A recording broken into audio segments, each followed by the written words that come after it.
Miracle in America. African American Muslims talk about their journey to Islam.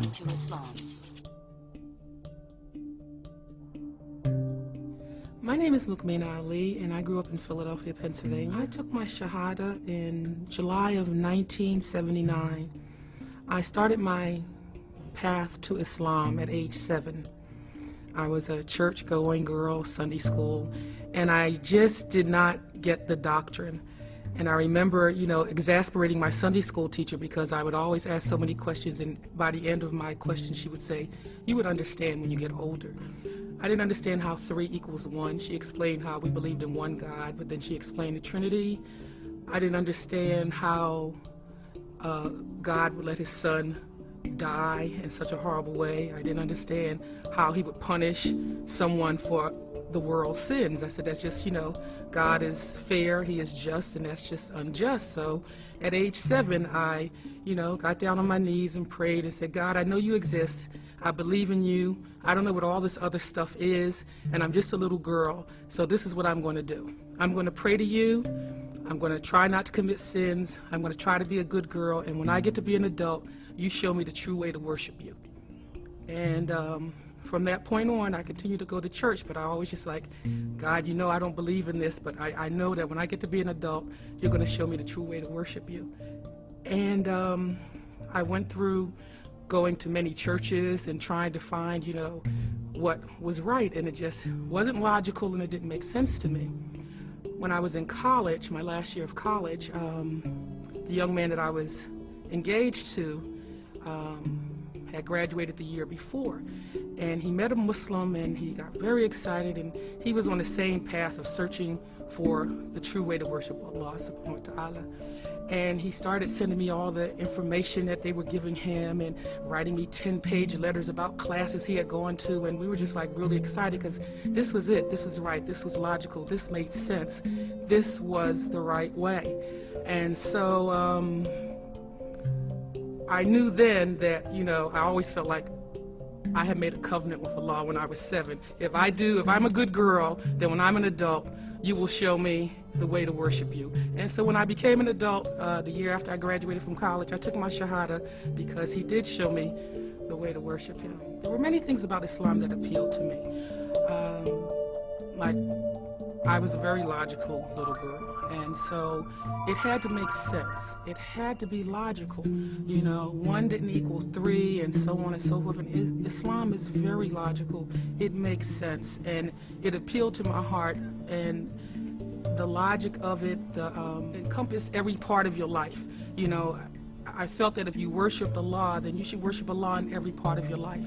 In Islam, there's no separation from your life and worship of Allah.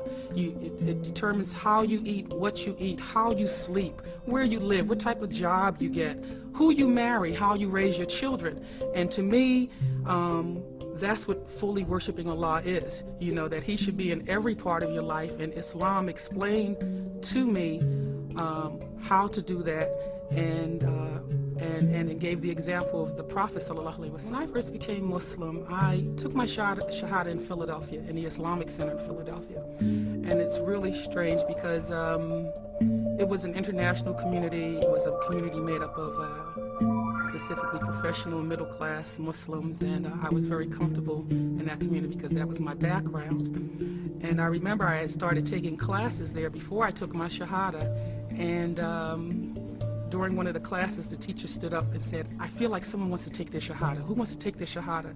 And everyone turned around and looked, and I looked from left, and looking, and everyone's like, he's like, oh, Allahu Akbar, Allahu Akbar. And I'm like, who is it, who is it? And I turned to my right, and my hand was up. And I'm looking at it like, what are you doing up in the air? I did not give you permission to go up in the air. And so I said, okay, I guess it's time for me to take my Shahada. And that was the community I was a part of. Most of the Muslims I knew were part of another community. I call it a more hardcore 70s revolutionary type background. And so I went back and forth between the two. And then I moved to Atlanta. And when I moved to Atlanta, I moved to the West End, and I moved to Atlanta specifically to be part of Imam Jamil's community in the West End. By that time I was married, I had a child, and I wanted my child raised in a physical Muslim community where we lived near the masjid, where we lived around Muslims, where, you know, they would see Muslims every day, that they wouldn't feel like they were different.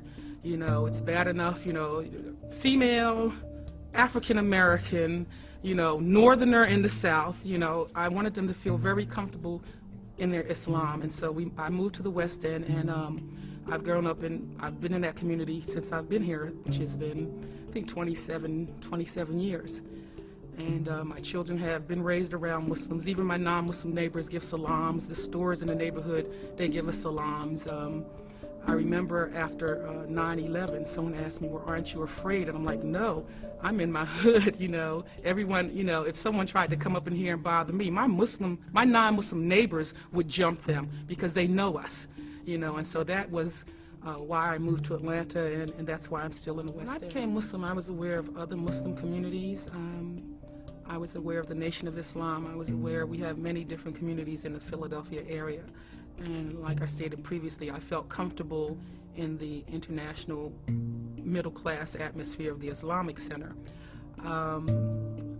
I really was not interested, I told you, of my search for the correct way to practice Islam, and I had gone to the Nation. I had family members who were in the Nation, and I really respected the social interaction and the upliftment of the African American people. But I had grown up in a Jewish neighborhood.